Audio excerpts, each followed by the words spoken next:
সারফরাজ, আর কতক্ষণ লাগবে? কই রে শিয়ানা, কোথায় যাচ্ছিস?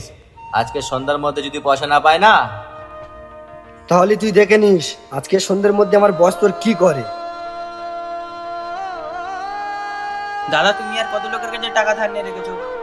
পুরো গ্রামের লোকের সামনে আর মান সম্মান শেষ করে দিয়েছো।